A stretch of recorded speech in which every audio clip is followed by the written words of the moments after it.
Hey friend, Chris Vandeviver here from WhyLogicProRules.com, the website that helps you get the most you can out of Apple's Logic Pro. Today I want to share with you 10 things that I think every single producer should know when using Logic Pro. These 10 things aren't necessarily super complicated, but they're 10 things that really can make your creative life easier, faster, more efficient, and ultimately more satisfying. And to illustrate this list of 10 things, I'm going to create a riff. We're going to create a little basic riff using many of the tools in Logic, from drummer to Apple loops to the samplers to software instrument tracks. And my hope is that this video, instead of diving really deep into one subject, we can keep things fun, lighthearted, and just moving forward. But if you're looking for deeper knowledge and insight into some of these functions or features, I've made sure to link to some of the other videos on the channel. So just watch out for those links as they pop up. Cool. Number 1 in our list is Drummer for instant percussion. Drummer is awesome. It offers so much versatility. You can get instant drum tracks without even having to think about it. But Drummer is great for instant percussion that sounds human. They don't sound like a stale loop over and over. In fact, I've called up an instance, if we open the library, of Quincy, the pop percussionist. And if we look at his editor here, I've just set it to be simple but loud. I've turned the fills all the way down, and we've got some hand claps, some shaker and tambourine. Let's take a quick listen to what this sounds like.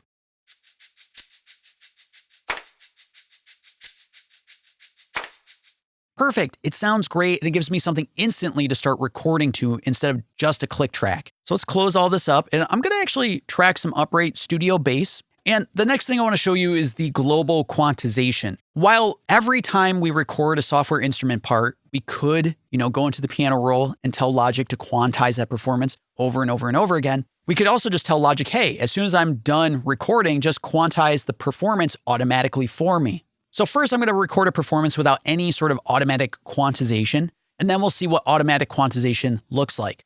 So here we go.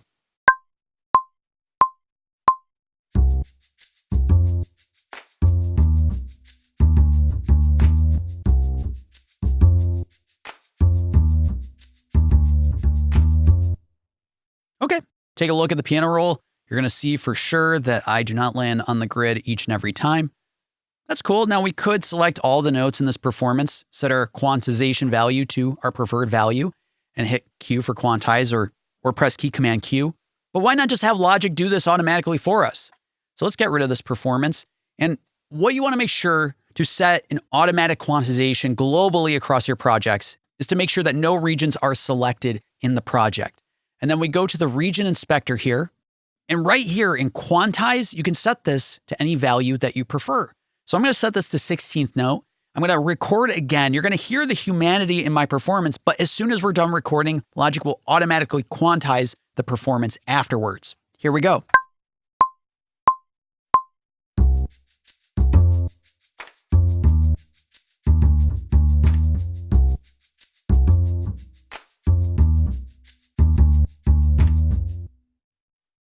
Cool. And we take a look at the piano roll editor. There we have it. Everything is locked to the grid. It's freaking amazing. And Logic will continue to quantize everything as long as this quantization value has been set. Again, you want to make sure not to select any of the regions. Go here and set it to your preferred value. And if you don't want Logic to automatically quantize everything, just, deselect all regions and just set it to off. But we're going to leave this at 16th note. Next up is the key signature, where we tell Logic, hey, this is the key and the scale for our project.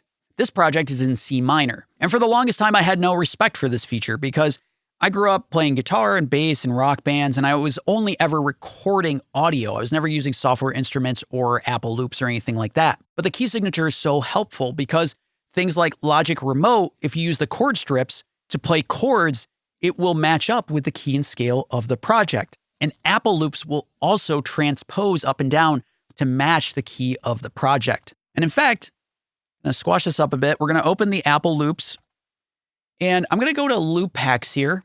We're going to go down to vision and verse, and I'm going to look for the Blue Memories Chop Sample 02. Now, if I hit play in our project and then click on this Apple loop, we're going to hear that it's in the key of the project. Check it out.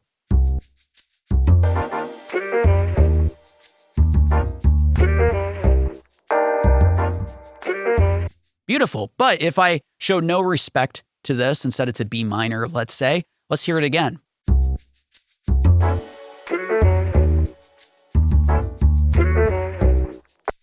Okay, so that's not going to be helpful to our project. So let's set it back to C minor, and we're going to bring this chop sample right in. But I'm actually going to chop it up. I don't prefer the performance as it is. Again, if we take a listen, that's not what I'm looking for. So instead, let's dig into the drag and drop samplers. I have a whole video dedicated to all the ways that you can drag and drop around Logic, but we're just going to focus on Quick Sampler. And if we just drag this region, and it can be MIDI, it can be drummer, it can be a pattern, whatever. If we drag this into the track headers, we have these options from Quick Sampler to Drum Machine Designer to Alchemy to Sampler. I'm going to choose Quick Sampler at Optimized, and now we have a track with this region bounced into the sampler for us to play up and down the keys if we want. I'm going to set this to slice, and now we have this loop sliced across the keys of our keyboard. I'm going to power this down for now, and I'm going to set this mode to equal divisions. And we can have as many slices as we want, up to 64, 1. I'm going to set this to maybe 16 slices. I'm going to set the keys instead of chromatically, instead of having these placed from C1 to C sharp, D to D sharp. I have this only on the white keys. So I only have to worry about, just the white keys for playing a performance. And I'm going to make sure to set this loop so each of the slices matches the tempo of the project. And this is what is so amazing about the samplers in Logic. Drag and drop, slice it up how you want, play it up and down the keys in terms of pitch, or have it sliced up so you can create your own version of the sample.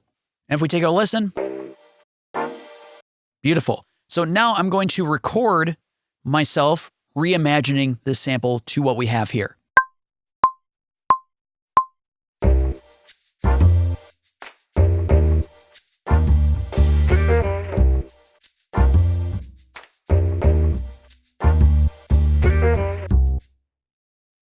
And if we remember, everything is quantized because I left the global quantization at 16th notes. So I'm just going to make sure to set this guy here to a lower velocity because it's a little too much for me. All right, perfect. So now we have this new reimagined loop that we were able to create from an Apple loop into a sampler. And that kind of brings me to my next thing that I want to bring up is that Apple loops are not something to overlook. They're amazing. There are so many for you to choose from. But if we take a look in the loop library here, let me set the loop pack back to all packs. Just look at that number at the bottom there. That's a lot. That's a lot of royalty-free sounds and loops for you to dig into and recreate from or just use as is. It's amazing. Don't overlook it. And in fact, we're going to go into a loop pack. We're going to go into the step sequencer loop pack. And we're going to look for the Big Dreams beat 01 right here. And check it out. Let's play our loop with this drum beat.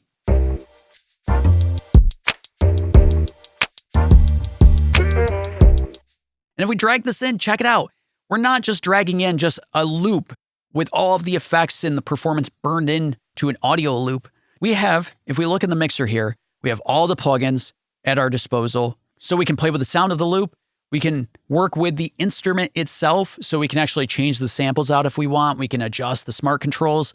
We can even pop open the track stack and adjust the routing and the plugins and the send effects and all that stuff. And we can even dig into the step sequencer and reimagine the performance.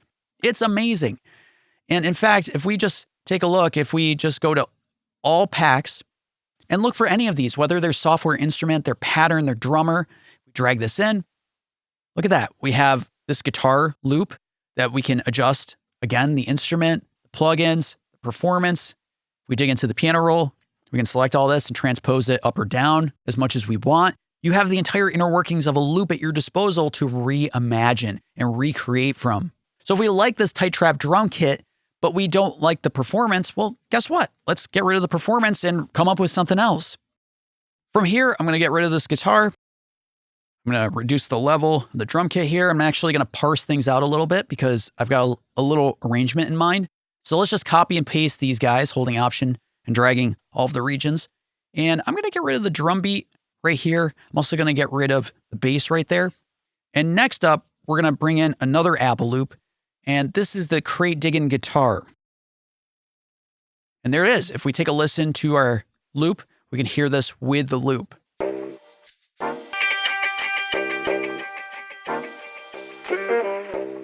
And it's transposed to our project. So let's bring it in. Now it is crazy loud. So let's reduce the level of this quite a bit. And I'm going to close the Apple loops. And next up, we're going to dig into some of the region inspector options because there's so much for you to dig into. First, I want to transpose this riff up an octave. And I don't want to use a plugin. I don't want to use the pitch shifter. I don't want to use a third-party plugin. And you don't have to. In fact, if you just go to the region inspector right here, we have the option to transpose, and we can transpose anything, whether it's software instruments, whether it's audio regions. And in fact, if we just bump this up an octave, and you have easy options just by clicking on the little triangles to the right of the transpose option, you can transpose this audio up either 3 octaves or down and anywhere in between. So, you can just drag up and down. Let's take a listen to this guitar now. Obviously, Logic is doing a lot of hard math behind the scenes to pitch this audio up or down. But if we take something like our quick sampler performance here, and if we transpose it up or down, we're just transposing the notes up or down, so there's not any hard math. It's just moving up and down the scale. I'm going to chop this using Command T in the playhead. So we're just going to get rid of that extra little bit. I'm going to bring this probably like right there. And next up, we're going to reverse this region just by going again to the region inspector under the More section. And let's reverse this crate digging guitar. So now we get kind of the swell effect into the next section.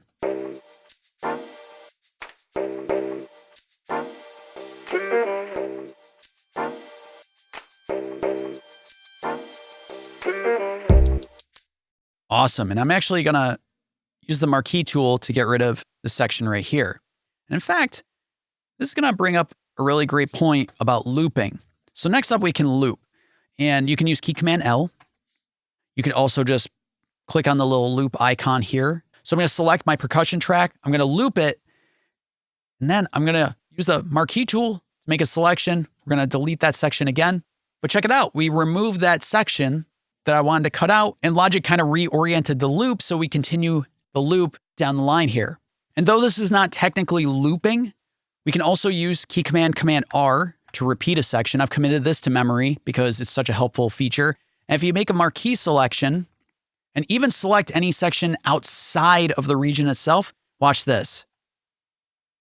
Command R to repeat, and the section that's repeated includes anything that was selected with the marquee, not just the region, but the empty bits as well. So handy for what we're going to do next. And I'm going to duplicate this guitar region just by holding Option and dragging the region to the empty section here. And now I'm going to unreverse this guitar. I'm going to drag this right here to bar 5. And you can see that the region doesn't exactly line up with the next bar at bar 7. So just for easy math, I'm just going to separate, Command T to separate the region. I'm going to get rid of that tail. And next, we're going to do some easy time stretching. Now, you could just hold Option. And if you hover your mouse about halfway on any side of the region boundary, so the left or the right side,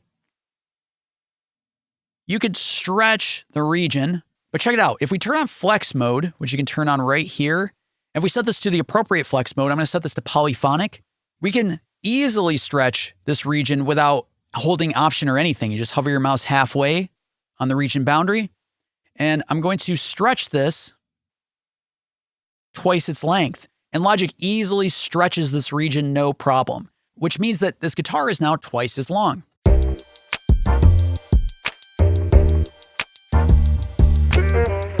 Cool. So I'm going to repeat that. And now I want to reverse this region here. So we're kind of getting this loud to quiet, quiet to loud sort of effect going on. But we don't see the reverse function over here. And that's because flex is on. So I'm going to use Control B to bounce this region in place. I'm not going to include volume or pan automation. And we're just going to hit OK. Bounce it in place. Awesome. So now we can reverse our guitar loop. So if we take a listen.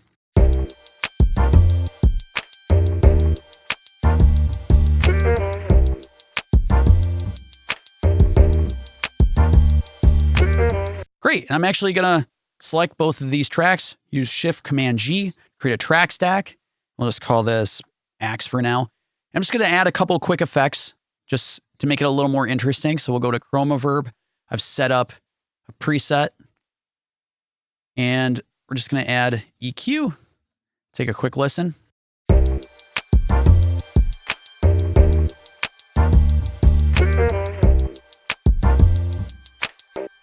Awesome, and we'll add the step effects as well. And I have a whole video about how you can create awesome panning effects using step effects. We're gonna turn the filter off, set the output back, turn off reverb, go to pan here, and we'll set this to quarter note. And we'll take a listen to what that sounds like.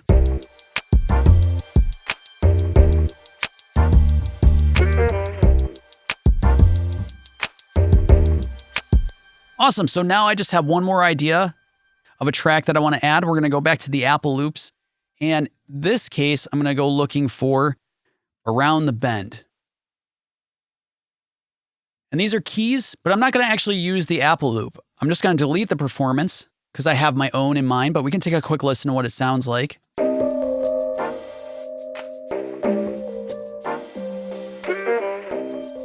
And I mean, that's awesome, but I'm going to get rid of it. And the last piece that I want to show you is the MIDI effects. We've never really dug into the MIDI effects here on the channel, but they're amazing.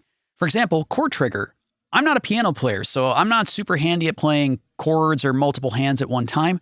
So I'm just going to go to single down to triads and set this to minor.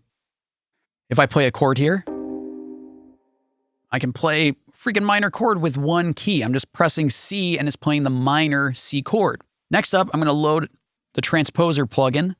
And just to make sure that I stay in key, I'm going to set this to C natural minor. Check it out. If I play up and down the scale here, it just stays in the key. It's amazing. And now if we also load up the arpeggiator, I'll leave the arpeggiator at a 16th note rate going up through the keys. So now if we play the C minor chord, if I set the options here, I'm going to adjust the note length so it sounds a little more gated. I'm also going to turn off the amp reverb here. And I'm going to load up an instance of the sample delay. And I'm just going to adjust the right side by about 10 milliseconds, I think. So if we take a quick listen. Actually, let's bring back that reverb. Yeah, that's a lot better. Okay, let's lay this down real quick and then we'll have our riff.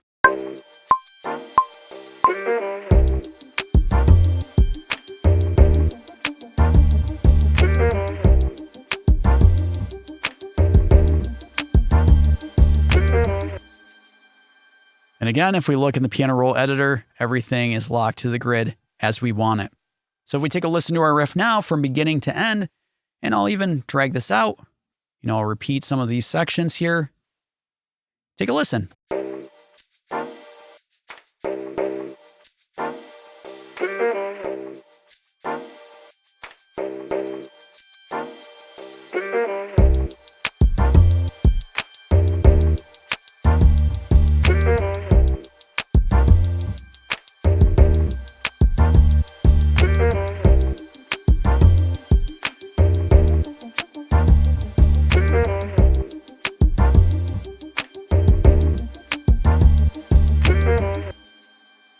Cool, a simple riff, but just using all of these little tips along the way, we've been able to craft something pretty quickly. And it's been a ton of fun to create this riff.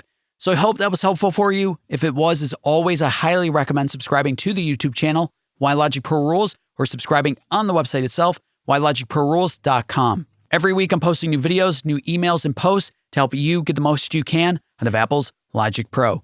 Thanks so much.